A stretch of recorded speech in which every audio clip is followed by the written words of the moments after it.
இன்று உங்கள் நினைவெல்லாம் வானமண்டலம் சென்றிருக்கும். நாம் எப்படி ஒரு மசாப்பு வெட்டிய பொறிகள் கிளம்புகின்றனவோ இதே போல வானமண்டலத்தில் பல கலர்கள் கொண்ட உணர்வலைகள் பரவி கொண்டிருப்பதை உங்கள் உணர்வுகளில் தோற்றமடைந்திருக்கும். இந்த உணர்வுகள் அனைத்தும் உங்கள் உடலுக்குள் பெற்றிருக்கிறீர்கள். துருவ நட்சத்திரத்திலிருந்தும் சப்தரிஷி மண்டலங்களிலும் துருவ நட்சத்திரத்திலிருந்து வெளிப்பட்ட இவை அனைத்தும் வைரக்கல் போல இளம் நீல நிறமாக இருக்கும். சப்தரிஷி மண்டலங்கள் வந்தது அனைத்தும் பலவித வண்ணங்களில் இருக்கும். ஏன்னா ஒவ்வொரு மகிழ்ச்சிகளும் அவர்கள் எடுத்துக்கொண்ட உணர்வுகள் கலந்த வண்ணம் பல வண்ணங்களில் இருக்கும். அதான் மத்தாவு போல இந்த சப்தரிஷி மண்டலங்களும் வருவது அப்படி உங்களுக்கு இந்த உணர்வுகள் எழுந்திருக்கும். அதே சமயத்தில் தெரியவில்லை என்றாலும் இந்த உணர்வுகள் உங்க உடல்களிலே அது சுழன்று கொண்டு வந்திருப்பதையும் உங்க உடலுக்குள் அது பாய்ந்து அந்த உடல்ல ஒரு சக்கரம் போன்று சுழன்று கொண்டு வருவதையும் உணர்ந்திருக்கலாம். சுவாசித்து உங்க உடல் முழுதுக்கும் ஒரு ரவுண்டு வரும். இந்த உணர்வுகள் அனைத்தும் உங்கள் உடலுடைய அணுக்களில் அவை அனைத்திற்கும் நாம் செடிகளுக்கு எப்படி உரம் போட்டோமோ இதே போன்ற இந்த உணர்வு முகப்புகளில் அந்த அணுக்களில் இது பூரா போய் சேரும். நமது வாழ்க்கையில் நாம் எத்தனை வகை குணங்கள் கொண்டோமோ அத்தனை வகையான அணுக்கள் உண்டு. அவை அனைத்திலும் நாம் நல்ல குணங்கள் கொண்டிருப்பினும் பிறருடைய தீமைகளை உற்று பார்த்தோ கேள்வி உற்றிருந்தால் இந்த உணர்வு நுகர்ந்து நாம் நல்ல குணங்களின் முகப்பில் அடைப்பட்டிருக்கு. அப்ப அந்த நல்ல குணங்கள் செயல்படாத நிலைகளில் தடைப்பட்டு அது நலிந்து கொண்டிருக்கும். நல்ல குணங்களுக்கு அது வளர்வதற்கு ஈர்ப்பு சக்தி குறைந்திருக்கு. அப்ப அது வளர்ச்சி கொண்டும் போது நாம் நல்ல குணங்களால் வளர்க்கப்பட்ட இந்த உடலில் சோர்வுத்தன்மை உண்டாகும். இதே போல நாம் ஒவ்வொரு நல்ல குணங்களின் அணுக்களில் இப்படி நாம் நல்லதை தந்து நல்லது செய்யணுங்கிற போது பிறருடைய தீமைகளை கேட்டு உணர்கின்றோம். அப்ப நாம் உயிரிலே பற்றி இந்த உணர்வின் தன்னை அவர் தீமை என்ற நிலையில் உணர்ந்தாலும் இந்த உணர்வை நம் உடலுக்குள் பரவப்படும் போது நாம் எந்த நல்ல குணங்கள் கொண்டோமோ அதன் வழியில் முன் ஓட்டமாக அதை அறப்பட்டுவிடும். நமக்கு அறிவித்தாலும் இதை அடைத்துக் கொள்கின்றது. இப்ப நீங்க ஒரு மாவை செய்றீங்க, அதுல மற்ற நல்ல இது சுவை உள்ளதுதான், அதுல மற்றொரு பொருள் போட்டால் எதுவும் சுவை வரும். இந்த நாம் எதை கலக்கணுமோ அது மேலோட்டமாக இருந்தால் அதனுடைய சுவைதான் முன்னணியில் இருக்கு. இதே போல நம் நல்ல குணங்கள் செயலற்றதாக்கி வரும்போது இதை அகற்றி அருஞானி உணர்ந்தால் உங்கள் உடலுக்குள் சுழலை செய்வது. அது சுழன்று வரப்படும் போது நாம் எப்படி செடிகளுக்கு உரம் போடுகின்றோமோ இந்த உணர்வின் தன்மை வரும். இது ஊடுருவி பாயும் தன்மை பெற்றது. அது ஊடுருவி பாய்ந்து அந்த நல்ல குணங்களுக்கு ஊடுருவி அதன் வலு வரும்போது நாம் கேட்டிருந்த தீமை நடிகள் அதனுடைய செயல் இழக்கப்படுகின்றது. இப்படி நீங்கள் அதை பெரும் தகுதியாக உருவாக்கி அது தீமைகளை செயலற்ற நிலைகளுக்கு அதனுடைய வலுவை இழக்க செய்வதுதான். இன்னைக்கு சாதாரணமா மிளகாய் ஒரு குழம்பில் போடுறோம், அதுல அளவுடன் வைக்கப்படும் போது உணர்ச்சிகளை நல்ல உணர்ச்சிகளை தோன்றுகின்றது. அதிகமாக போட்டுவிட்டால் நல்ல சுவையை தடுத்து விடுகின்றது, எரிச்சல் அடைகின்றது. இதே போலதான் நாம அருள் ஞானின் உணர்வுகளை இது செலுத்தப்படும் போது நமக்கு கார உணர்ச்சியோ வெறுப்பு உணர்ச்சியோ வேதனை உணர்ச்சி இவை அனைத்தும் அதனுடைய வலுவை இழக்க செய்து நமக்கு நல்ல உணர்வுகளை வளர்க்கும் சக்தி வரும். அதை உங்களுக்குள் பதிவு செய்யப்படும் போது எப்போது வேண்டுமென்னாலும் நீங்கள் உங்கள் வாழ்க்கையில் சங்கடமான நிலைகளை பார்க்கிறோம், கேட்கிறோம், பேசுறோம். இது பேசாமல் இருக்க முடியாது, பார்க்காமல் இருக்க முடியாது. நீங்க எவ்வளவு மோசமா இருந்து எவ்வளவு நல்லவர்களா இருந்தாலும் நீங்க காசை கொடுத்து போட்டு 4 தரம் அணைய வச்சவன என்ன செய்ய மறுத்து இப்படி பண்றானே வேதனை தன்னால வரும். அந்த விஷயத்தை சுவாசித்துதான் ஆக வேண்டும். இப்போ விஷம் இல்லாத எதுவுமே இயங்குவதில்லை. ஆக வேதனை என்ற உணர்வுகள் தூண்டப்படும் போது நாம் நல்ல குணங்களில் விஷம் கலந்து விட்டால் இது சோர்வடைய தொடங்கி விடுகின்றது. அப்ப அது சோர்வடையாமல் தடுக்க வேண்டும் என்றால் இந்த விஷயத்தை ஒதுக்கியதார் மகிழ்ச்சி. அவர் கொடுக்கவில்லை என்று சொன்னால் அடுத்தமே ஈஸ்வரா தன் உயிரை நினைக்கணும். துருவ மகிழ்ச்சியான சக்தி நாம் பெறணும். என் உணவு முழுதும் படணும், என் ஜீவாத்மா பெறணும். சரிட்டு ஒரு நிமிஷம் அவங்க சொன்ன உடனே இந்த உணர்வை நமக்குள் சேர்த்துக்கணும். அது உடனே ஒரு நிமிஷம் சேர்த்துட்டு பரவாயில்லைங்க, உங்களுக்கு வருமானம் வரும், நீங்க நிச்சயமா கொடுப்பீங்க, எனக்கு அந்த நம்பிக்கை இருக்கு. யாராத்துக்கு போகும்போது இந்த உணர்வு சொல்லிட்டு வந்துடும். அப்போ இந்த உணர்வு சொன்னோம்னா அடுத்து அவருக்கு ஏதாவது காசு வர தொடங்கும். அப்போ அது வந்த உடனே நம்மள பார்த்த உடனே அந்த காசு கொடுக்க அந்த எண்ணங்கள் வரும். இப்ப காசு கொடுக்க வெறுப்பா நினைச்சு நீங்க இங்க வந்துட்டீங்க. அந்த வெறுப்பானால அவருக்கு வியாபாரமே மந்தமாகும், காசு வர்றது கஷ்டமா இருக்கும். நாம இங்க இருந்து நினைச்சு ஒரு கடைக்கு வசூல் போகலாம் நினைச்சு யானை வரும் பின்னே மணி ஓசி ஒரு மணியின் பொருள் முன்னாடி அங்க ஏற்கனவே கட்டாம சாயிருக்கு. நீங்க நாளைக்கு போகணும் அப்படின்னு நினைப்பீங்க, நீங்க இருந்து அங்க மந்தமாகும். இயற்கையுடைய செயல். அப்ப நாம இங்க போன உடனே நம்மளை பார்த்தாலே ஒண்ணு கொடுக்கணும்னு ஆசை இருக்கும். இது வரலையும் இப்படி கொடுக்கிறது எந்த தடுக்கணும். அவரும் வேதனைப்படுவார். இந்த வேதனை அவர் தொழிலும் தருது, நாம கொடுத்த பணமும் வருது, நம்ம பொருளும் வருவது தடையாது. ஆகவே அவர் நல்லா இருந்தாதான் நம்மளுக்கு அந்த பணம் வரும். அப்ப அந்த சந்தர்ப்பம் நம்மளுக்கு கொடுக்க முடியாதுன்னு ஏற்பட்டது. இதே மாதிரி ஈஸ்வரான்னு கொஞ்ச நேரம் நின்று துருவ மகிழ்ச்சி நான் சக்தி நான் தொடர்ந்து என்னோட முழுது போடணும், இங்க இந்த வாடிக்கையாளர் நலம் பெறணும், அவரும் குடும்பம் நல்லா இருக்கணும், அவர் தொழில் வளர்ந்தணும். ஒரு 5 நிமிஷம் உட்கார்ந்து கொஞ்ச நேரம் கழிச்சு அப்புறம் சொல்லுங்க, சொல்லி பாருங்க, உங்களுக்கு நல்லா இருக்கு வியாபாரம், நிச்சயம் நீங்க கொடுப்பீங்க, வரும் உங்களுக்கு வர வேண்டிய பாக்கி எல்லாம் தருவாங்க, நீங்க எங்களுக்கும் கொடுப்பீங்க. இவ்வளவு வார்த்தை மட்டும் நீங்க சொல்லிட்டாங்க, அது வரும். நம்மளுக்கு கேள்வி கொடுப்பாங்க, நம்ம சரக்கு எப்ப வேண்டாம், நம்ம சரக்கு எப்ப கொடுக்கணும்னாலும் இதை எடுத்து இந்த மாதிரி கொஞ்ச நேரம் அவங்க கடைக்கு முன்னாடி வச்சு இந்த கடையில் வியாபாரம் ஆகணும், இது வாங்குறவங்க நல்லா இருக்கணும் அப்படின்னு அவங்க மனசுக்கு தெரியுற மாதிரி சொல்லி ஆசீர்வாதம் பண்ணிடுவாங்க. அத அவங்களுக்கு ஒரு பெருவிதமா இருக்கு. நீங்க எப்படி இருந்தா அந்த துணி நம்ம இந்த உணவு ரொம்ப நடையப்படும், நீ எத்தனை துணி போட்டாலும் இந்த துணி தான் கேட்பாங்க, வேணும் பார்க்கலாம் பார்க்கலாம். அப்ப நம்மகிட்ட தான் கிடக்குவாங்க. இதே மாதிரி நம்ம தொழில் செய்யும் போதும் வாழ்க்கை தியானம் ஒவ்வொரு நிமிஷம் நம்முடைய சக்திகளை கூட்டி படணும். அப்ப நம்ம தொழில் செய்யற துருவ மகிழ்ச்சியான சக்திங்க படணும். அவங்க நல்ல மனபலம் ஒரு தெம்பு வரணும். அவங்க உற்பத்தி செய்யக்கூடிய பொருள் எல்லாம் தெளிவா இருக்கணும். அவங்க ஒரு நிமிடம் அதை நம்ம தியானிச்சுட்டு ஆத்மஸ்பீஸ் அவங்க ஒரு பார்வையை சலிச்சு பழகணும். இது நம்ம உடல்ல ஒவ்வொரு நிமிஷமும் அந்த உயர்ந்த சக்தி வாழ்ந்துட்டு நம்ம எப்படி எதிர்த்தாலும் கொஞ்சம் சோர்வடைஞ்சு இப்படி பேசுறானே அப்படி பேசுறாங்க, இதை வளர்த்துக்கிட்டு அப்புறம் நீங்க என்ன நல்லது போட்டாலும் கூட நாம இந்த மாதிரி இருக்குன்னா எந்த கெட்டத்தையும் ரிமூவ் பண்ணிக்கிட்டே இருக்கும், எழுத விடாது. இப்ப கேட்ட நம்ம சங்கடமும் சலிப்பும் வெறுப்பு எடுத்துட்டோம்னா நம்ம கேட்டிருந்த உணர்வு என்ன செய்யணும், நீங்க நல்லது நினைக்க விடாது, நல்லது செய்யவும் விடாது, நல்ல சொல்லும் வராது. நம்ம பார்வையும் சொல்றாரு, யாரை பார்த்தாலும் இந்த சொல்லு போனோடனே நம்மகிட்ட வேலை செய்யறாங்கன்னா அவங்க பலவீனப்படும். இதுகளெல்லாம் இயற்கை, அந்த இயற்கை செயலை அந்த உணர்வுக்கு தக்க அதாவது இயற்கை, அந்த உணர்வுக்கு தக்கதான் நம்ம செய்யணும். அந்த உணர்வுக்கு தக்கதான் அவங்க வாழ்க்கை, அந்த உணர்வுக்கு தக்கதான் நம்ம வியாபாரம்.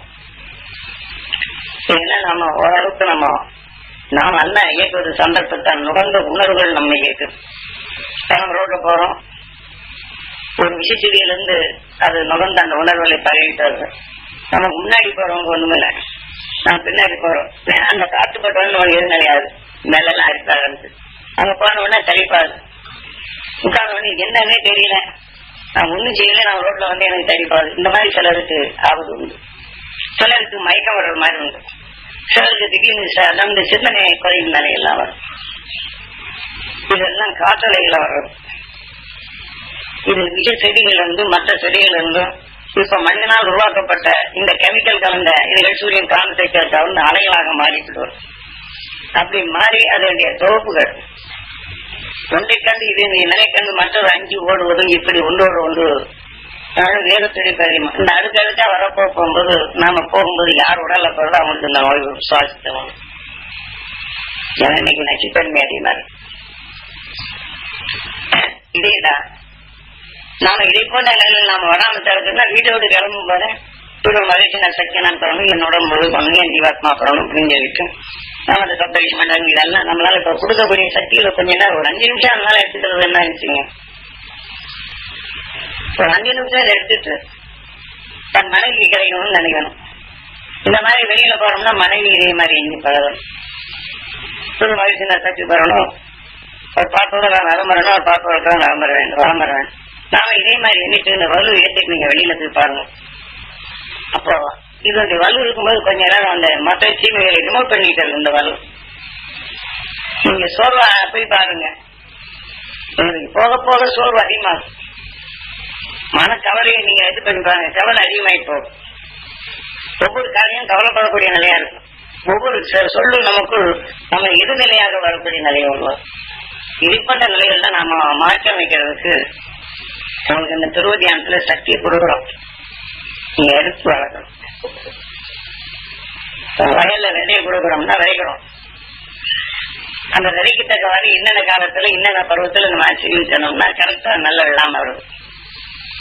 இதே போலதான் அருஞான வித்தவங்களுக்குள் ஊழ்வினையாக பரிவாக்கப்படும் போது என்னென்ன பருவத்தை நீங்க சரித்தோம்னா அது வளர்ந்துகிட்டு இருக்க சாப்பாடு கிடைச்சிட்டு வெளியில போகும்போது தூங்க போகும்போது வியாபாரம் பண்ணும்போது பல தீமைகளை பாக்குறீங்க. அந்த தீமைகளை உங்களை சேராம அந்த இதுல வரப்போகும்போது அப்பப்போ இதை தொடச்சிக்கிட்டே இருக்கணும். இதுதான் உண்மையான தியானம். நான் உட்கார்ந்து விடிய நான் தியானம் எடுப்பேன்னு சொன்னா அர்த்தம் இல்லாத தியானம்.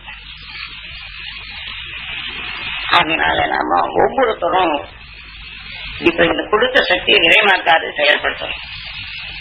ரேடியோ அலைகளை எப்ப டிவி அலைகளை ஒளிபரப்பு செய்யும்போது அந்தந்த ஸ்டேஷனை வச்சு அதை திருப்பணும். இதே மாதிரி நமக்கு வியாபார நிமித்தமும் பதிவாக்கிறது. அந்த ஸ்டேஷனை ஓபன் பண்ணீங்கன்னா நீங்க கொடுக்குறவங்களை பற்றி நினைப்படாது. நம்ம கொடுக்காம இழுத்தடிச்சாங்க பாருங்கப்பா, இப்ப இந்த மாதிரி பண்ண அதை பண்ண இந்த பண்ண ஸ்டேஷன் ஓபன் பண்ணிடுச்சு. அடுத்தாப்படி என்ன செய்யும், இதுக்கு தொடர்ந்தாப்புல பக்கத்து வீட்டுக்காரங்க ஏதாவது பண்ணினா அவங்க மேல வரும். அதே மாதிரி சொந்த பந்தங்களே ஏதாவது நம்ம நல்லது செய்தாலும் போய் பேசணும், இது தொடரும். இதே வரிசையில வருங்க. உதாரணமாக நீங்க ஏதாவது குறைகளை பற்றி பேசி பாருங்க. அந்த குறை இந்த குறை எல்லா குறையும் வரிசையில வந்துடும். நல்லது நினைக்கவே வராது. ஒரு கடைசியில் இந்த குறைய பேசணும் சவுக்குன்னு என்ன உலகப்பா 2 பேருமே என்ன நினைச்சுட்டாங்க. இந்த உணவு நீங்க போட்டங்கள் நல்லா பேசிட்டு இருந்தது பாருங்க, இந்த மோசமானவங்க அப்படின்னு சொல்லுங்க. அப்புறம் அவர் ஆரம்பிப்பாரு. அப்புறம் அதுக்கு எல்லாத்தையும் மோசம் என்ற நிறைய கூட வரிசையில வந்து அந்த உணர்வு தொடர் வரிசை எப்படி வரும். இதே மாதிரிதான் நம்ம வாழ்க்கையில ஒரு வர ஆரம்பிக்கும் போதே உடனே அந்த துருமரிசன சக்தி தரணும். அவங்க சொல்லி பழகணும். உங்க உருவாக்கம் யாரு தப்பு பண்ணாங்கன்னா நம்ம தன்னை நினைச்சு எடுத்துக் கொடுத்து உயிரில படுது. தப்பு பண்ணா அப்படின்னு சொல்லுவோம். கருவிலையோ ருக்மணி பதிவாக்கி வருது. தன்னோட சேர்ந்து காந்த போனோம்னா அந்த மண்டு வளர்ந்து எடுத்து அவன்கிட்ட கொடுக்குது. உயிரான காந்த நினைச்சு எடுக்குது. நாடாவில பதிவு செய்யறோம். அந்த ஊசி பக்கம் போனோன்னு என்ன செய்யுது, அந்த இதுல இருக்க ஏழுகள் இப்போ அதை இழுத்து பேசுது. முந்தி ஊசி உராண்டிட்டு இருந்தது. இப்ப லேசர் வச்சு அதுல முன்னாடி ஓட ஓட அதுகளை எடுக்கக்கூடிய உணவுல எடுத்து உராயிடுறது இல்லை, நாடா செய்யறது இல்லை. இதெல்லாம் அந்த ஊசி அதுல உராஞ்சிதான் பண்ணும். இப்போ நெட்லைட்டோ மற்றதுல எல்லாம் இந்த லேசர் வச்சு அது பார்த்தாலும் இந்த ஒளி நம்மளுக்கு எடுத்து கொடுக்கணும்.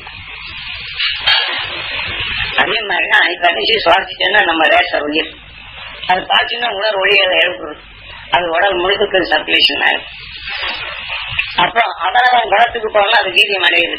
அதாவது உணவுகளை நல்லா சாப்பிடும். அந்த வழிகளையும் தெம்பாது சொல்றது. அப்போ நாம இதுல நல்லது எதை எடுத்தாலும் என்ன செய்யுது, அது கிடைக்கிறது இல்லை. இப்போ இது மடங்க போகும்போது இங்க இருந்து இடுக்கும் சக்தி குறைஞ்சது.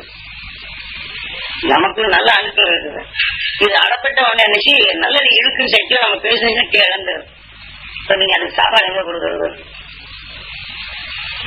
அதுதான் இதை பழந்து உங்களுக்கு கொடுக்கக்கூடிய சக்தியாக நம்ம உங்களை பதிவாக்குறோம். சராங்க அலைய பாயுது. இப்ப கொஞ்சம் உங்க நினைவை கொடுத்தோன்னா டக்குனு பழந்து இதை ஓபன் பண்ணி விட்டுரும். அப்ப இது சர்க்குலேஷன் வர போகும்போது தொடச்சு விடும்.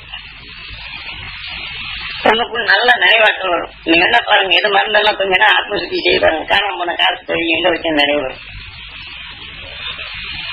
இல்லாம உங்களை அந்த இடத்துக்கு அழைச்சி செல்லும் இங்க இருக்குது பாருங்க காட்டணும். நீங்க அனுபவத்துல பாக்கலாம்.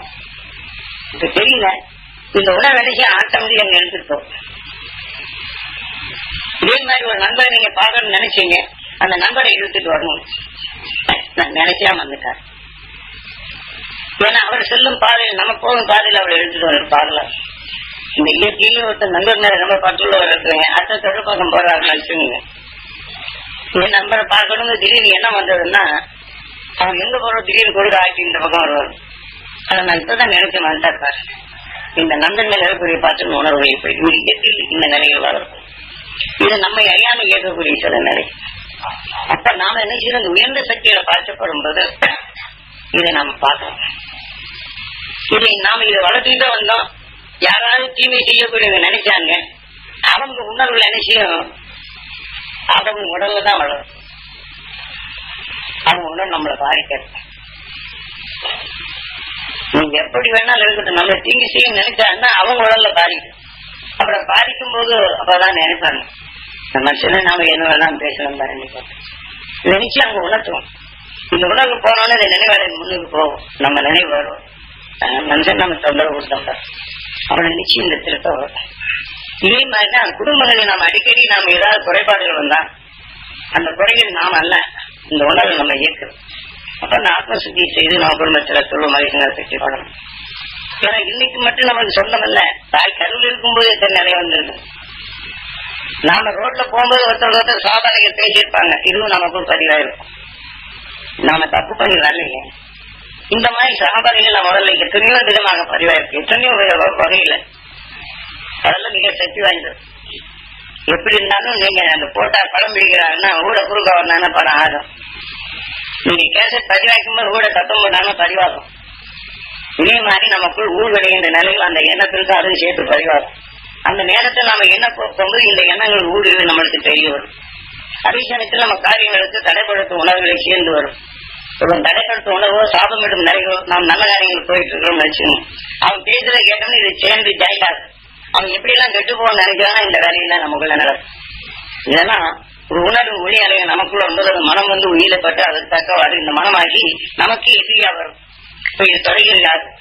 தெற்கிய நிலைகளை வளர்ச்சி அடைந்தவர் தான் பண்ணலாம். இது பலருடைய எண்ணங்களின் அறியும் சக்தி அந்த எண்ணங்கள் இயக்கங்களை நமக்குள் உணர்த்துகின்றது. அப்ப நரசிம்மா எத்த தீமை என்று உணர்கின்றோமோ அதை நம் உடலுக்குள் போகாதபடி இங்கேயே பழக்க வேண்டும். இங்கே பழக்க வேண்டும் என்றால் இதன் வழி உள்ளுக்கு எத்தனை மகிழ்ச்சி நான் சக்தி பெற வேண்டும், உள்ளுக்கு அனுப்ப வேண்டும். இந்த தீமையான உணவு உள்ளுக்கு போகாதது பழந்து தள்ளிக்கிறது. இந்த ஆத்மசுத்திங்க நம்ம காவிய தொகுப்புகள் தெளிவாக கூறப்பட்டுள்ளது. அதன் வழி நாம செய்து பழகணும். கொஞ்ச நாளைக்கு செய்யறதுனா ஆட்டோமேட்டிக்கா வரும். இப்ப நாம இந்த முந்தைய பழக்கத்துல இருந்து ஏதாவது சொல்லிட்டாங்க, சரி இதுலயே தான் எண்ணத்தை செலுத்துவோம். இது வருவாங்க வரப்ப நீங்க ஆத்மசுத்தி போனாலும் கூட இந்த எண்ணம் ஆத்மசுத்தி செய்து இருந்தேன்னா இடவில்லை தடுத்து அதை கூட நீங்க கவனிச்சு பாருங்க. இப்ப இந்த உணர்வை ஆத்மசுத்தி செய்து பார்த்தோம்னா உடனே அந்த உணர்வு நமக்குள்ள ஆத்மசுத்தி நீங்க பழக்கணும். அந்த உணர்வு நம்மளுக்கு தோணும். ஏன்னா ஒரு அழுக்கு தண்ணியில நல்ல தண்ணி ஊத்தினா எப்படி அழுக்கு தண்ணி குறைதோ இதேபால நாம முதல்ல ஊத்தணும். நல்ல தண்ணி ஊத்தணும், அழுக்கு தண்ணியில பட்டா என்ன பண்ணும், அழுக்கு தண்ணியா தான் தெரியும். இது ஊத்த ஊத்த அழுக்கு தண்ணி குறையும். இதே போல ஞானி உணர்வு நமக்குள் போட போட அது பிறகு இது முழுமை அடைஞ்சுன்னா அது தன்னலை அடைஞ்சிருச்சுன்னு அர்த்தம். முதல்ல நாம வாழ்க்கையில் எத்தனை அழுக்குகளை பார்த்துக்கிட்டு இருக்கிறோம், தொடர்ந்துதான் மீண்டும் அது வரும். அது வந்துகிட்டே இருக்கும். அந்த மாதிரி நாம தொடச்சிக்கிட்டே இருக்கணும். நம்ம வீடு சுத்தம் பண்ணிடுறோம், விட்டுறோமா? நாம சுத்தம் பண்ணிட்டு சமையல் பண்றோம், சமையல் பண்ணணும் கிடைக்காம சரி நல்லதை சுத்தப்படுத்துறேன். அவரே நாங்க சமையல் பண்ணிட்டோம், போய் எடுத்து வச்சிட வேண்டியதானே. இதே மாதிரி எதையுமே இந்த வாழ்க்கையில இதுதான் கடுமையான ஆயுதத்தை உங்களுக்கு ஆத்மசுத்திங்கிற உணர்வை கொடுத்து அதை நினைவுபடுத்தி நீங்க உங்க வாழ்க்கையில பண்ண உங்க நிலை என்ன செய்து பார்த்து அங்க துருவ மகிழ்ச்சியோட இணையுது, அந்த சப்தரிஷி மண்டலத்தோட இணையுது. இப்ப நம்ம பற்று அதோட போகும்போது இங்க பூமியில பற்று போகும். இதை நம்ம செய்து பழகணும். அப்படி சென்றவங்க நீ சப்தரிஷி மண்டலங்கள். இந்த உடல் நம்மளுக்கு சொந்தம் இல்லை, இங்கே நமக்கு சொந்தமா இருக்குது. இந்த சொந்தத்தை என்னைக்குமே நம்ம அது இந்த உடலை வச்சு நம்மளுக்கு நிரந்தர சொந்தத்தை நம்ம உடலை உருவாக்கும். என்னைக்குமே பிறவில்லா நிறைய அந்த சொந்தத்தை நம்ம கொண்டாடணும். நாம் எண்ணி வருவது பகமை அகற்றும் உணர்வுகள் சேர்த்துவிட்டா என்றுமே நம்மளுக்கு உறுதுணையாகும். எண்ணி நாட்டில் வரக்கூடிய நஞ்சினை அது நீக்கி பொய்யாக மாற்றும் திறன் இந்த உடலை வச்சுதான் மாற்றணும். இந்திய செயல் நாளைய சரீரம், முந்தைய செயல் இந்திய சரீரம். நாம் முந்தி ஒவ்வொன்றும் சேர்த்துக்கொண்ட உணர்வு போப்பதால் நான் கடவுளின் அவதாரத்தில் வராகன் தீமைகள் அகற்றி உணர்வினை தனக்குள் எடுத்தோம். அந்த தீமைகள் அடக்க தன்னுடைய எண்ணம் கூர்மையாக அந்த நல்லதையே எண்ணி அந்த சாதனைக்குள் வந்தது. அந்த உணர்வில் தன்னை தனக்குள் வளர்த்தது. தீமை என்ற உணர்வை பறக்குது, தீமை பறந்த உணர்வு அடையுது. இதே போலதான் இந்த காற்று மண்டலம் ஒரு சாக்கடை, அதுக்குள்ள என்ன அருஞானி உணர்வு மறந்து இருக்கு. அதை நம்ம வலுகொண்டு என்ன தீமை பழந்து அந்த உணர்வை நமக்குள் சேர்க்கணும். தீமையான உடலை பழக்கும் சக்தி வரணும். இந்த உணர்வு உடலை விட்டு நான் சென்றால் தீமையை பழந்து மறுசக்தி கொண்டு எந்த இது நம்மளுக்கு பிறகில்லா நிலை அடையிறது வரும். இது ஒவ்வொருத்தரும் இந்த நிலை செய்யும்படி சொல்லிக் கொள்றேன். நீ 10 மணிக்கு வினாக்களை எழுப்புங்க, பதில்கள் வரும். அதுக்கப்புறம் தொடர்ந்த வரிசை கொண்டாடணும். எல்லா நலமும் எல்லாம் தொடரும். சிறசக்தியா மட்டும் கணவன் மனைவி மட்டும்.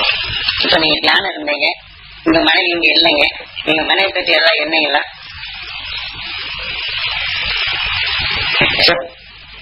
உங்களுக்கு சொல்லாம நோக்கங்கள் அது முதல்ல என்ன முடிஞ்ச உடனே நம்ம சொல்றோம், உங்ககிட்ட விட்டுறோம்.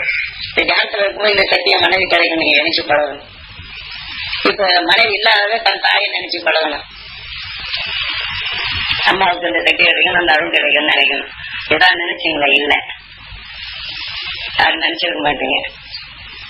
ஏன்னா இந்த உணர்வுல இது சில சந்தர்ப்பங்கள்ல இந்த உணர்வு எல்லா நாளும் என்றும் இருந்தாலும் இந்த சாமி வந்திருக்காங்கிற போது நீங்க சாமியை எண்ணும் போது வரமாட்டாது.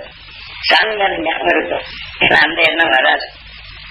நீ சாதாரண உட்காரும்போது இந்த எண்ணம் வருங்க. இந்த எண்ணம் இருந்தாலும் மனைவி கிடைக்குன்னு நினைப்பீங்க. இந்த சாமி இருக்கிறாருங்க, சாமி சொல்லதான் நினைப்பிட்டு இல்லைங்களா? அப்ப இந்த மாதிரி நேரங்கள்ல நாமும் அந்த உடனே நம்ம தியானத்தில் இருக்கும்போது இந்த சக்தி மனைவி கிடைக்கணும், அந்த அருள் வெளிப்படணும், அந்த அருஞானம் எனக்கும் திருப்பி கொடுக்கணும் அப்படின்னு நினைக்கணும். பக்கத்துல இருந்து அவங்க இதே மாதிரி நேரத்தில் அவங்க எண்ணி பழகணும். எண்ணி பழகிறாரு இல்லையே, நம்ம இந்த நேரத்தில் தியானம் இருக்கிற நேரத்தில் அவங்களுக்கு கிடைக்கணும். இப்ப அவங்களும் இந்த பழக்கத்தை வந்தாலும் நாங்க எண்ணிடுறாங்க. நீங்க எவ்வளவுதான் இருக்கு, நம்ம இந்த முசியில சாமி வந்திருக்காங்க, சாமி தான் நினைச்சிட்டு இருக்கோங்க. சொல்றேன், நினைவுக்கு சொல்லுங்க.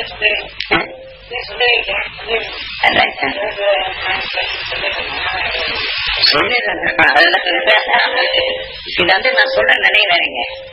நீங்க அந்த தியானம் இருக்க போகும்போது நம்ம சொல்லி நம்ம நினைவுபடுத்துறோம். நீங்க தியானத்தில் இருக்கும்போது உங்க உணர்வாக சேர்க்கணும், உங்க இச்சையா சொல்லணும். ஆக்கணும்,